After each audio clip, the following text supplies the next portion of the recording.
4 for Liverpool on Friday night. Then City got 5. Sheffield United got a point.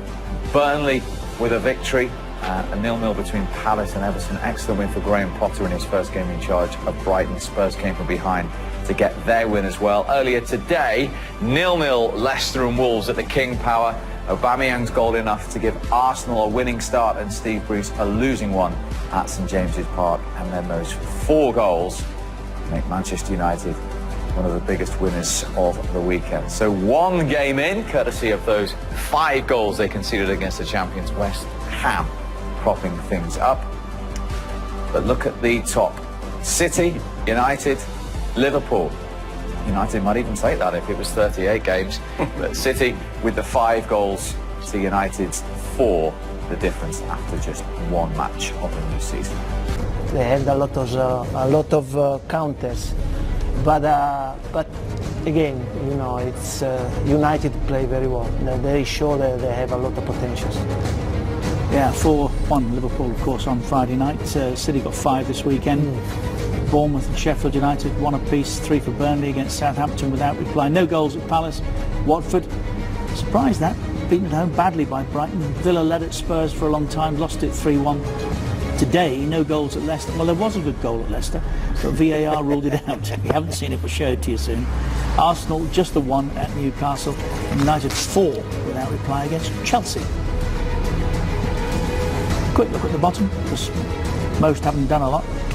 I think Chelsea and West Ham have got enough. Yeah. It's why it's worth a look at this stage of the season, because it's an unusual table. Yeah, and it changes quickly. It'll settle after 6 matches, won't it? But Brighton and Burnley fans will enjoy that. The 2 Manchester clubs, 1 and 2, separated simply by the 5th goal that City got at West Ham. That he will certainly remember. Let's go back to Old Trafford. Peter Schmeichel had a privileged position watching that. What was that atmosphere like as those goals in the second half were going in? Yeah, it took a little bit of time for Old Trafford to get going, but once the goals got in, the atmosphere here was fantastic. And you know, it's a bit weird. It wasn't a 4-0 match. I don't think United played so much better than Chelsea, but people here are very, very happy, and I think this is something that the club has been, or the team and the fans here, they've been wanting this to happen for a very, very long time. That little bit of luck that, you know, gives you 1 or 2 goals that are unexpected, and it came today. And on the other side of the coin, at half-time, Frank Lampard must have felt a little unlucky to be in the position that Chelsea were. When you think about how many saves that David De Gea had to make in the whole game, plus Tammy Abraham, he hit the post within 5 minutes. It could have been a completely different game, and as I said before, this was never a 4-0 match. It doesn't feel like that at all. And you know, Frank Lampard, you know, his first game as a Premier League manager, you know, it's a tough one for him to take. But I really think that at times Chelsea played really well, and there are some exciting players in there. And you know, Tammy, I mentioned him in before the game. I think Tammy Abraham, he showed some promise for what's to come further on in this year.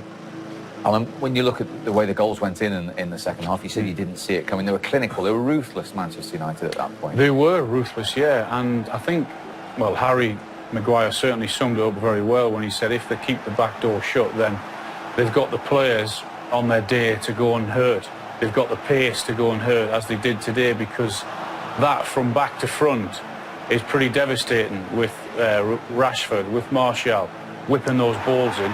And they're going to score goals, and that's the key, I think, is that's what they missed last year, is keeping enough clean sheets, keeping the other team out, because, as I said, going forward they can be pretty deadly, as they were this afternoon.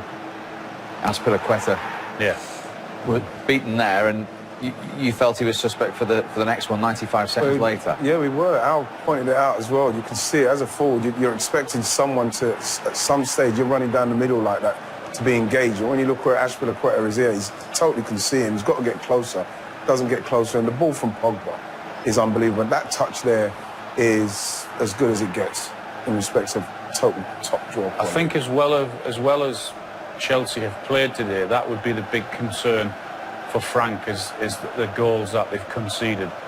Starting with the sloppy penalty in the first half, then the 2 goals we've just showed from from Azpilicueta. Now, it's probably acceptable, the fourth, because you're trying to chase the game, you're trying to commit men forward to try and get a goal and back into the game. So this is sort of understandable when you're outnumbered at the back.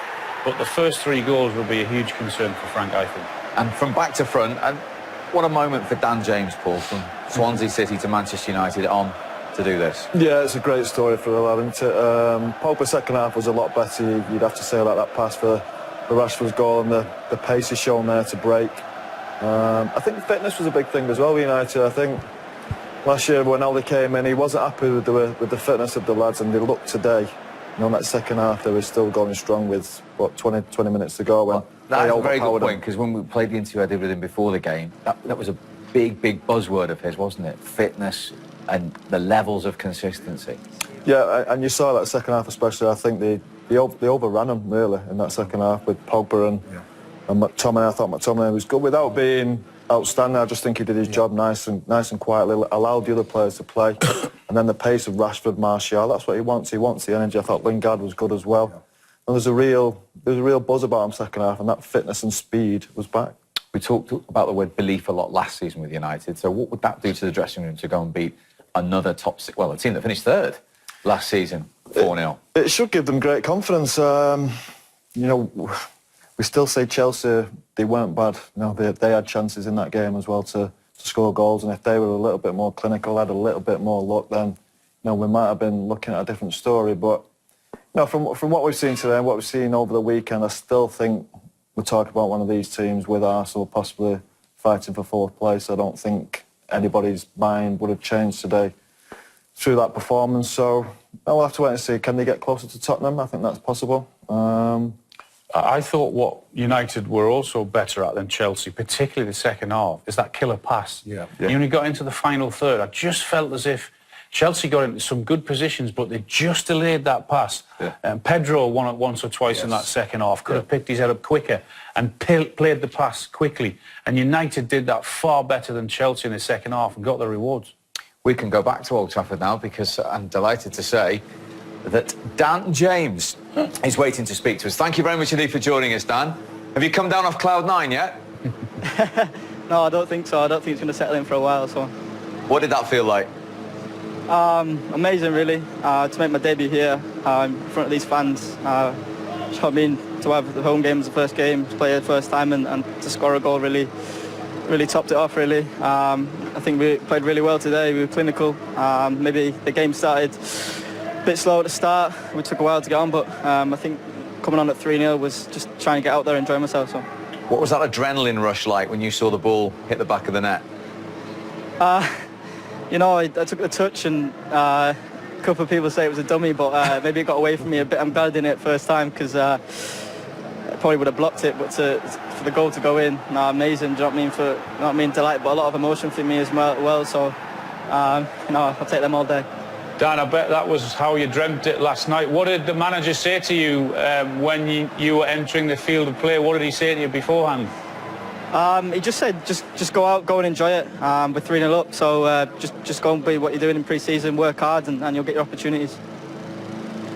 And in terms of, you said it was an emotional one. We know your father passed away just before you signed for the club. That look to the sky, that must have been pretty emotional to keep it in check. Yeah, amazing, really. It would have been amazing for him to be in today, but he's not, and to dedicate that goal to him. I scored a winning pen last week in Cardiff, which was obviously amazing to be in Wales as well, and to score here on my debut. You couldn't write it. You couldn't. What was that dressing room like when you went back in? What sort of belief does it give you to beat Chelsea 4-0? Wow, amazing. I think for a team like Chelsea to come here and for us to do that to them shows other teams that what we can do, really. We showed that high press today and what we can do, and especially on the counter-attack, we're quite lethal. So. And as a Welsh winger, your international manager's been there, and I think he might be sending you a text tonight. Yeah, probably. He's been a big influence of why I'm here today, and I think as soon as I signed for the club, he said just go and be yourself, and I think that's what I was today. Well done today, Dan. Well done. Thank you very much. Thank you. Very much Bye-bye. indeed. We've been through the archives. I was right. You did score in your Premier League debut, so you know exactly what he's feeling like. Yeah, it's a great feeling to just scoring any goal is brilliant, but when you manage to do it on your debut, and then I think I did it away from home, so I can't imagine what it'd be like at Old Trafford. But he's done that, and he'd be so pleased tonight. We won't mention the fact that I don't think United won when you scored in your debut. Ipswich. They made up for it after it, though. We got beat 3-2, didn't we? Yeah. How many league medals again? Was it 9?